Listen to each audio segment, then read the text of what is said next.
South ఇండియాలోని అతి తక్కువ ధరలకి రత్నాలనందించే ఏకైక సంస్థ 6JVR.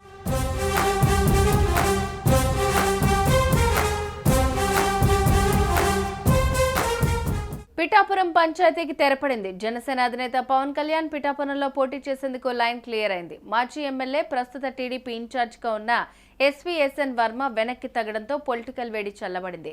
ఎమ్మెల్సీ హామీతో వర్మ వర్గం కూల్ అవటమే కాకుండా పవన్ గెలిపే లక్ష్యంగా పిఠాపురంలో పసుపు సేన కదం తొక్కనుంది.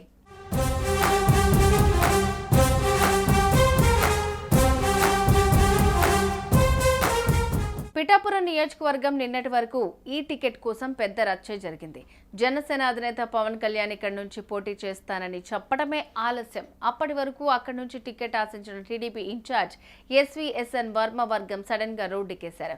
పవన్ పిఠాపురం నుంచి పోటీ చేస్తానని ప్రకటించిన రోజే వర్మ అనుచరులు పిఠాపురం టీడీపీ ఆఫీసులో ప్రచార సామాగ్రిని తగలబెట్టారు. ఈ క్రమంలో ఆయనను సస్పెండ్ చేస్తున్నట్లుగా ఓ లెటర్ సోషల్ మీడియాలో హల్చలైంది.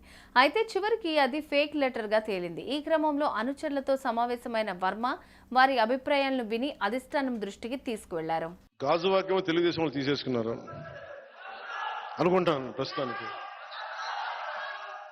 సో పోనీ పిఠాపురం తీసుకుందామంటే మా ఉదయ్ ఉన్నాడు ఇక్కడ. సో ఉదయ్ని ఏం అడగాలి తెలియట్లే. సో ఉదయ్ని అడిగి పిఠాపురం ఖాయం చేసుకోమని చెప్తాను.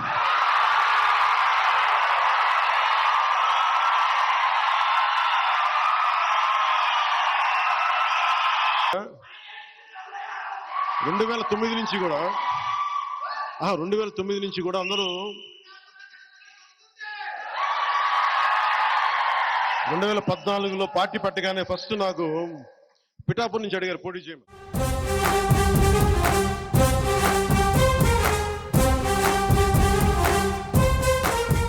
జనసేన అధినేత పవన్ తిరుపతి, భీమవరం, గాజువాక ఇలా పలు చోట్ల నుంచి పోటీ చేస్తారనేది ప్రచారం జరిగింది. అయితే చివరికి పిఠాపురం నుంచి పోటీ చేస్తానని ప్రకటించారు. ఈ ప్రకటనతో టీడీపీ, వర్మ, అతని అనుచర వర్గం అగ్గి మీద గుక్కిలమైంది. చివరికి అధినేత చంద్రబాబు రంగంలోకి దిగక తప్పలేదు. అసమ్మతి చిచ్చు రాజేసిన వర్మకు చంద్రబాబు ఫోన్ చేశారు. తనను కలవాల్సిందిగా ఆదేశించారు. చంద్రబాబు ఆదేశాల మేరకు ఉండవల్లి నివాసంలో చంద్రబాబును కలిశారు.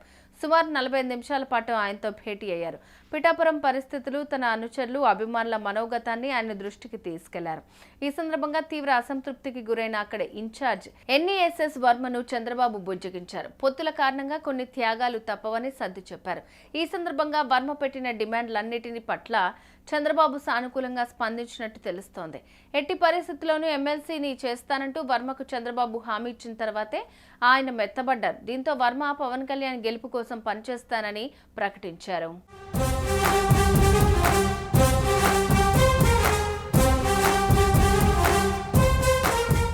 2014లో వర్మ ఇండిపెండెంట్ గా గెలిచి ఉండడంతో ఆయన ఈసారి కూడా అదే పనిచేస్తారన్న ప్రచారం జరిగింది.